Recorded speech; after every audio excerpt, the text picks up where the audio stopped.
Breaking news Janasena నేతలకు Nagababu warning ఇచ్చారు. అభ్యర్థుల ఎంపికలో పవన్ కళ్యాణ్ నిర్ణయమే అంతిమమని నాగబాబు తేల్చి చెప్పారు.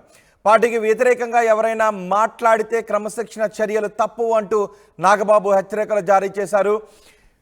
పార్టీ ప్రధాన కార్యవర్గంతో చర్చించే నిర్ణయాలు తీసుకుంటారు. ఈ విషయాన్ని జన సైనికులు అర్థం చేసుకోవాలి అంటూ నాగబాబు జన సైనికులకు విజ్ఞప్తి చేశారు.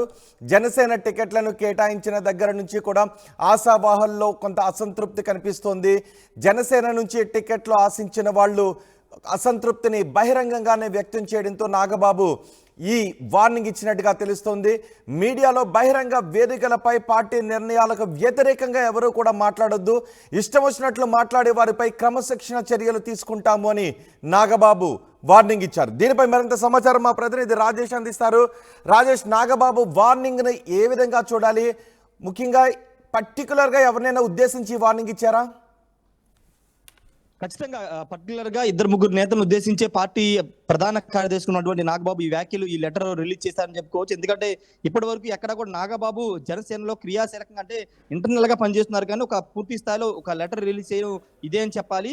ఆంధ్రప్రదేశ్ సంబంధించి జనసేన కేటాయించిన 21 స్థానాల్లో సీట్లు రాని వాళ్ళు చాలా మంది అసంతృప్తి వ్యక్తం చేస్తున్నారు. పోతిని మహేష్ లాంటి నేతలైతే గత 10 రోజులుగా అనేక రకమైన కార్యక్రమాలు చేస్తున్నారు. నిరసన కార్యక్రమాలు, దుర్గగుడి వెళ్ళి కొబ్బరికాయల కొట్టలో నదిలో దిగి స్నానాలు చేయడం, ముస్లింలతో ప్రార్థనలు చేయడం, అనేక రకాల కార్యక్రమాలు చేస్తున్నారు. తన కుటుంబంతో సహా తన ఆఫీసులో అంటే ఒక దీక్షలాగా చేస్తున్న ఇలాంటి క్రమంలో పోతిని మహేష్ తో పాటు పితాని బాలకృష్ణ కూడా అనేక కార్యక్రమాలు చేస్తున్నారు. ఆయన కూడా నిరసన గల విప్పుతున్నారు. రామచంద్రపురం సంబంధించినటువంటి కొంతమంది నేతలు, అక్కడ టికెట్ ఆశించిన నేతలు వాళ్ళు కూడా అక్కడ కొంత అసంతృప్తి వ్యక్తం చేయడం, జిల్లా పార్టీ కార్యాలయం వద్దకు వచ్చి ఆందోళన చేసిన పరిస్థితి. ఈ నేపథ్యంలో వీళ్ళందరినీ హెచ్చరిస్తూ నాగబాబు, రాష్ట్ర ప్రధాన కార్యదర్శి ఉన్నటువంటి నాగబాబు ఈ లెటర్ అయితే విడుదల చేశారు. ఎవరైనా పార్టీ క్రమశిక్షణ చర్యలకు వ్యతిరేకంగా పనిచేస్తే వాళ్ళ మీద చర్యలు ఖచ్చితంగా ఉంటాయని హెచ్చరిస్తూ లెటర్ విడుదల చేశారు.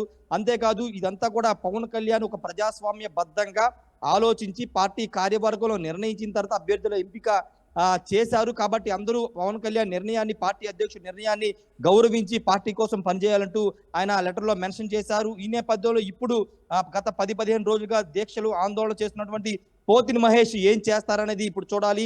ఆయన ఆల్రెడీ ఆర్టీవీతో మాట్లాడుతూ ఒక వ్యాఖ్య చేశారు. నేను పవన్ కళ్యాణ్ జెండా, జనసేన పార్టీ జెండా, పవన్ కళ్యాణ్ ఫోటో పెట్టుకుని ఎన్నికల్లో ఇండిపెండెంట్ గా పోటీ చేస్తానని ప్రకటించిన నేపథ్యంలో ఇప్పుడు ఆయన ఒక క్వశ్చన్ అడిగినప్పుడు, మీరు ఒకవేళ పార్టీ సస్పెండ్ చేస్తే ఏం చేస్తారనే ప్రశ్న అడిగినప్పుడు ఆయన అదే మాట చెప్పారు. జనసేన పార్టీ సింబల్ మీద పార్టీ జెండా పట్టుకుని పవన్ కళ్యాణ్ ఫోటో పెట్టుకుని నేను ఇండిపెండెంట్ గా పోటీ చేస్తానని చెప్పి, ఈ నేపథ్యంలో అది పార్టీకి వ్యతిరేకంగా పనిచేసినట్టు అవుతుంది. కాబట్టి ఇప్పుడు పోతిని మహేష్ ఏం చేస్తారు, పితాని బాలకృష్ణ ఏం చేస్తారు, సీట్ రాని చాలా మంది ఏం చేస్తారని చూడండి. ఎందుకంటే ఇప్పటికే చాలా మంది నేతలు అసంతృప్తి వ్యక్తం చేస్తూ చాలా మంది బయటకు వచ్చి ఆందోళన చేస్తున్న నేపథ్యంలో కొంతమంది పూర్తి స్థాయిలో విమర్శలు కూడా చేస్తారు. ఈ నేపథ్యంలో ఇప్పుడు పవన్ కళ్యాణ్ ఇప్పుడు పార్టీ రాష్ట్ర ప్రధాన కార్యదర్శి నాగబాబు ఈ లెటర్ విడుదల చేయడం పట్ల చాలా మంది సీరియస్ ఉన్నారు.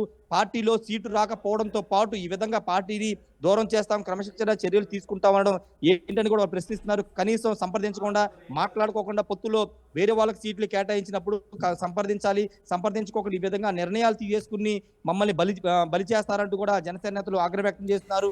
కానీ కార్యవర్గంలో పార్టీ రాష్ట్ర కార్యవర్గంలో చర్చించిన తర్వాతే టికెట్లను కేటాయిస్తుంది. ఎవరు కూడా అధిష్టానానికి, పార్టీకి వ్యతిరేకంగా మాట్లాడొద్దు అంటూ వార్నింగ్ లెటర్ రాశారు. సో నాగబాబు వార్నింగ్ లెటర్ రాసిన తర్వాత ఎవరైతే వ్యతిరేకంగా మాట్లాడుతూ ఉన్నారో వాళ్ళు ఏమన్నా మళ్ళీ రెస్పాండ్ అవుతున్నారా? అంటే నైట్ నిన్న 9:30-10 గంటల ప్రాంతంలో జనసేన పార్టీ లెటర్ విడుదల చేసింది. ప్రస్తుతానికి అయితే రియాక్షన్స్ అయితే రాలేదు. ఈ రోజు ఖచ్చితంగా వచ్చే అవకాశం ఉంది. పోతిని మహేష్ దీని మీద రెస్పాండ్ అవుతారా, పితాని బాలకృష్ణ రెస్పాండ్ అవుతారా, రామచంద్రపురం ఇన్ఛార్జ్ ఉన్నటువంటి అతను రెస్పాండ్ అవుతాడు అనేది చూడాల్సిన అవసరం ఉంది. చాలా మంది ఉమ్మడి తూర్పుగోదావరి జిల్లా, పశ్చిమ గోదావరి జిల్లా సంబంధించినటువంటి చాలా మంది నేతలు అసంతృప్తిగా ఉన్నమాట వాస్తవమే. వాళ్ళని కనీసం పిలిచి మాట్లాడలేదని కూడా వాళ్ళు బాధపడుతున్నారు. పిలిచి మాట్లాడి వేరే వాళ్ళకి అడ్జస్ట్ చేస్తున్నామని ఒక సమాచారాన్ని, గౌరవాన్ని ఇస్తే పార్టీ కోసం పనిచేసినందుకు మాకు ఒక సంతోషంగా ఉండేది. కానీ అలాంటిది ఎక్కడా కూడా పార్టీలో జరగట్లేదు. కాబట్టి తాము నిరసన గళం విప్పుతున్నామని వాళ్ళంతా చెబుతున్న నేపథ్యంలో వాళ్ళు మరోసారి ఏమన్నా నిరసన కొనసాగిస్తారు, లేకపోతే ఇంకా పార్టీ కార్యక్రమాలకు దూరంగా ఉంటారనేది చూడాలి. మరి పోతిని మహేష్ మాత్రం చాలా బలంగా చెప్తున్నారు, నేను ఇండిపెండెంట్ గా బరిలో ఉంటున్నాను, ఖచ్చితంగా అది బరిలో ఉంటున్నాను. విజయవాడ పశ్చిమ నియోజకవర్గంలో త్రిముఖ పోటీ ఉండబోతుంది అని ఆయన చెబుతున్న నేపథ్యంలో ఇప్పుడు ఆయన ఎలాంటి స్టెప్ తీసుకుంటారో చూడాలి. రోహిత్. రైట్ రాజేష్, జనసేన నేతలకు నాగబాబు వార్నింగ్ ఇచ్చారు. అభ్యర్థుల ఎంపికలో పవన్ కళ్యాణ్ నిర్ణయమే అంతిమమని నాగబాబు అంటున్నారు.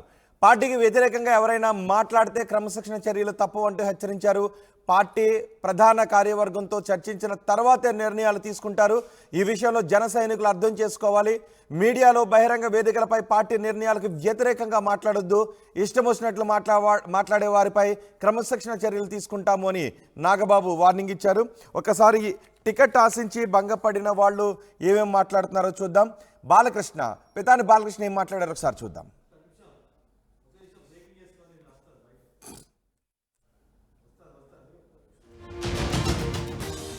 జనసేన టికెట్లను కేటాయించిన తరువాత ఆయా నియోజకవర్గాలలో టికెట్లను ఆశించిన జన సైనికులలో, జనసేన నేతలలో అసంతృప్తి కనిపిస్తూ ఉంది. ఈ నేపథ్యంలో వాళ్ళు బహిరంగంగానే విమర్శలు చేస్తూ ఉన్నారు. పార్టీ ఇష్టానుసారం నిర్ణయాలు తీసుకుంటుందని, కొన్ని చోట్లయితే రెబల్గా నామినేషన్లు వేయడానికి కూడా కొంతమంది సిద్ధమవుతున్న సందర్భం మనకి కనిపిస్తోంది. ముమ్మడివరం నుంచి పితాని బాలకృష్ణ కూడా కొన్ని సంచలన వ్యాఖ్యలు చేశారు. మరికొంతమంది టికెట్ తమకే ఇవ్వాలి, ఒకవేళ తమకు టికెట్ ఇవ్వకపోతే మేము రెబల్గా పోటీ చేయడానికి కూడా సిద్ధంగా ఉన్నాము అంటూ జన సైనికులు మాట్లాడుతున్నారు. ఈ నేపథ్యంలో నాగబాబు రెస్పాండ్ అయ్యారు. నాగబాబు ఇంతవరకు కూడా ఆయన ఎక్కడా కూడా ఈ రకంగా మాట్లాడిన సందర్భం మనకి కనిపించలేదు, ఈ రకంగా వార్నింగ్ ఇస్తూ మాట్లాడిన సందర్భం కనిపించలేదు. కానీ ఇప్పుడు నాగబాబు అధికారికంగానే లెటర్ హెడ్పై ఆయన వార్నింగ్ లెటర్ రాసిన దృశ్యాలు కూడా మన ఆర్టీవీ స్క్రీన్ పైన చూడొచ్చు. జనసేన అభ్యర్థుల ఎంపిక విషయంలో అధ్యక్షులు శ్రీ పవన్ కళ్యాణ్ తీసుకునే నిర్ణయమే అంతిమం. ప్రజాస్వామ్య పద్ధతిలో పార్టీ ప్రధాన కార్యవర్గంతో చర్చించిన అనంతరం పవన్ కళ్యాణ్ గారు ఒక నిర్ణయానికి వస్తారు అనే విషయాన్ని అందరూ అర్థం చేసుకోవాలి.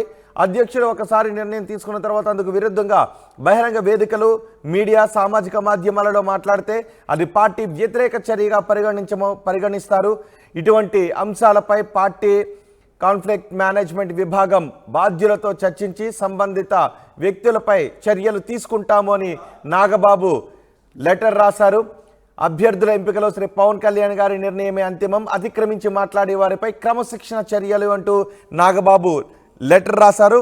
ఇప్పటికే పోతుల మహేష్ లాంటి వాళ్ళు మేము ఖచ్చితంగా రెబల్గా నామినేషన్ వేస్తాము, బరిలోకి దిగుతామంటూ మాట్లాడుతున్నారు. పితాని బాలకృష్ణ కూడా టికెట్ ఆశించి భంగపడటంతో ఆయన కూడా పార్టీకి వ్యతిరేకంగా గలం విప్పుతున్న సందర్భం మనకి కనిపిస్తోంది. ఒకసారి పితాని బాలకృష్ణ మాట్లాడారు. పితాని బాలకృష్ణ ఏం మాట్లాడారో చూద్దాం.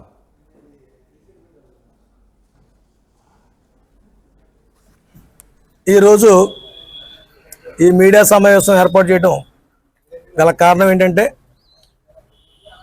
గత కొంతకాలంగా రకరకాల ప్రచారం, రకరకాల ఇబ్బందులు పడతా ఉన్నాం. రకరకాల సమాచారాలు అంటే ప్రజల్లో రకరకాలుగా మాట్లాడుకోవడం. గత 2019 ఎలక్షన్లో ఆ రోజున జగన్మోహన్ రెడ్డి గారు నాకు టికెట్ ఇవ్వలేదని ఆవేదనతో నేను పవన్ కళ్యాణ్ గారి దగ్గరికి వస్తే ఆ రోజున ఆయన మొట్టమొదటి సీట్ ఇచ్చి నన్ను గౌరవించడం జరిగింది. దరిమిల 5 సంవత్సరాల నుంచి దగ్గర 6 సంవత్సరాల నుంచి కూడా నేను నిరంతరం పార్టీ కోసం కష్టపడి, ఒక దైవం కంటే నా దేవుడు ఎవరున్నారంటే అది పవన్ కళ్యాణ్ అని చెప్పుకునే పరిస్థితిలో నేను పార్టీని ఓడిపోయినా కూడా 2019లో టికెట్ ఇచ్చారు. అత్యధికంగా ఎంతో ఆర్థిక భారం చేసి నేను ఎలక్షన్లో గెలవాలని తప్పించాను, కానీ అయినా గెలవలేకపోయాను. దాంట్లో అనేకమైన కారణాలు ఉన్నాయి. దానివల్ల ఓడిపోయిన వారం నుంచి కూడా పార్టీ కోసం నిరంతరం కూడా కష్టపడి పనిచేశాను. కానీ ఆఖరికి వచ్చేటప్పటికి మన వారాహి యాత్రలో కూడా ఎంతో కష్టపడి ఎంతో ఆర్థికంగా భారమైనప్పటికీ కూడా ఏ కార్యకర్తకి కూడా ఇబ్బంది లేకుండా వారాహి యాత్ర కూడా పవన్ కళ్యాణ్ గారిను ఒక ఘన స్వాగతం పలకాలి ఆయన మహనీయుడిగా అని చెప్పేసి నేను చేయడం జరిగింది. నేను ఎన్నోసార్లు ఆయన అడగడం కూడా జరిగింది. ఎప్పుడు అడిగినా మీలాంటి వాళ్ళు కాపాడుకోకపోతే నేనెందుకు పితాని గారు, నేను మీకు అండగా ఉన్నాను, మీకు ఏ ఇబ్బంది లేదని చెప్పేసిన దాఖలాలు ఒక్కొల్లగా ఉన్నాయి. ఈ మధ్యకాలంలో వారాహి యాత్రలో కూడా సభావేదికగా పితాని గారు గెలుచుంటే మీ అందరి తరఫున పోరాడేవారు. ఆయనకి వెనకాల ఉండి నేను సపోర్ట్ చేసేవాడిని అని చెప్పేసి చెప్పారు. ఆ రోజున నా భార్య, నా అక్క, నేను వెళ్ళినప్పుడు పితాని గారి బాధ్యత నాదమ్మ అని చెప్పేసి నా భుజం తట్టి ధైర్యం చెప్పడం కూడా జరిగింది. దానివల్ల పొత్తు కుదిరింది. పొత్తులో కనీసం మరి టికెట్ నాకు వస్తుందని చెప్పేసి నేను ముందు కూడా నేను చెప్పాను. ఇక్కడ దాట్ల సుబ్బరాజు గారు మరి బలమైన అభ్యర్థి, పొత్తులుంటే అతనికి బుచ్చిబాబు గారికి ఇస్తారు కదా, తను రామచంద్రపురం పంపిస్తున్నారని చెప్పి అడిగినప్పుడు ఆయన ఎంతో ఇదిగా కుర్చీలో నుంచి ఒక్కసారి వెనక్కి ఎరగబడి, చిచ్చి సమస్య లేదు పితాని గారు, మిమ్మల్ని కాపాడుకునే బాధ్యత నాదని చెప్పేసి ఆయన నాకు మాట్లాడడం కూడా జరిగింది. అలాగే ఎన్నోసార్లు ఆయన నన్ను ఇక్కడికి ఎట్టి పరిస్థితులు మీరే ఉంటారనే విధంగానే మాట్లాడారు తప్ప ఎక్కడ కూడా కొన్ని అలాంటి విధానం ఉన్నప్పుడు ఇది పొత్తులో వేరే వాళ్ళకి సీటు వెళ్ళిపోతుంది, అందుకని పొత్తులో ఇవ్వాల్సి వస్తుంది, మీరు ఎక్కడైనా కాకినాడ రూరల్ కానీ మరి రామచంద్రపురం కానీ మీరు ఏమైనా అవకాశం ఉంటే మీరు ఇష్టపడితే ఎక్కడ చోట మీకు ఇస్తాననే మాట కూడా ఎక్కడా చెప్పడం జరగలేదు. టికెట్ ప్రకటించే ముందు కూడా ఇక్కడ పొత్తులో వెళ్తుందని కానీ లేకపోతే మీకు టికెట్ రావట్లేదని కానీ ఏ రోజు కూడా నాకు చెప్పడం జరగలేదు.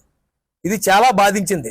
నాకే కాదు, ఈ రాష్ట్రంలో జనసేన పార్టీలో పనిచేసిన ఏ కోఆర్డినేటర్కి, ఏ ఇన్ఛార్జికి కూడా ఎక్కడా కూడా ఇంతవరకు ఎవరికి కూడా చెప్పలేదు.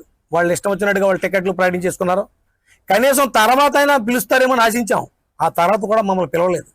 మేము అడిగినా కూడా అపాయింట్మెంట్ మాకు దొరకలేదు. దానివల్ల మరి ఇది పొత్తులో తెలుగుదేశానికి వెళ్ళిపోయింది. అయినప్పటికీ రామచంద్రపురం అనేది అవకాశం ఉంది, ఇస్తారేమో అని ఆశించాం. మరి జేహో బీసీ సభలో తెలుగుదేశం సభ జరిగిన రోజున ఆ రోజున నేను కళ్యాణ్ గారిని అడగడం జరిగింది. ఆ రోజున 35 నిమిషాలు ఆయనతో మాట్లాడడం జరిగింది. ఆ రోజు అన్నీ కూడా స్పష్టంగా ఆయనకి చెప్పడం జరిగింది. రామచంద్రపురం నాకు బాగుంటుందని చెప్పాను. అన్ని రకాలుగా కూడా ఆయనను ప్రశ్నించడం జరిగింది. అన్నిటికీ కూడా నేను సంసిద్ధులై ఉన్నానని చెప్పేసి ఇస్తాను, అది ఇస్తాను, ఇది ఇస్తాను, ఏదోటి ఇస్తాను, మీరు బాధపడకుండా ఆ రోజు కూడా నాకు చెప్పలేదు ఆయన. ఎప్పుడు అపాయింట్మెంట్ అడిగినా మేమంతా కూడా ఇప్పుడు పడిగాపులు గాయడమే తప్ప ఎప్పుడు కూడా మమ్మల్ని పిలిచి మీకు ఎలా జరిగింది, మీకు ఎలా చేయలేకపోయినా మీకు ఎలా చేస్తామనే మాట ఏ రోజు కూడా ఈ రోజు వరకు కూడా చెప్పడం జరగలేదు. నేను ఆవేళ మాకు చెక్కులో 2 చెక్కులు వచ్చినాయి, ఇన్సూరెన్స్ చెక్కులు. ఆ చెక్కుల రోజున కూడా నేను వెళ్ళడం జరిగింది. ఇక్కడ చెక్కులు వచ్చిన మరి చనిపోయిన వాళ్ళ ఫ్యామిలీని తీసుకుని వెళ్ళడం జరిగింది. ఆ రోజున ముందు రోజునే ఈ రామచంద్రాపురం కూడా ప్రకటించేస్తారు. ఆ రోజున చెక్కులు ఇచ్చేసిన తర్వాత నేను అపాయింట్మెంట్ అడిగాను. చాలా బిజీగా ఉన్నారు సార్, మళ్ళీ మీకు కౌరు పెడుతున్నారు. ఎక్కడా కూడా కౌరు పెట్టిన దాఖలా లేవు.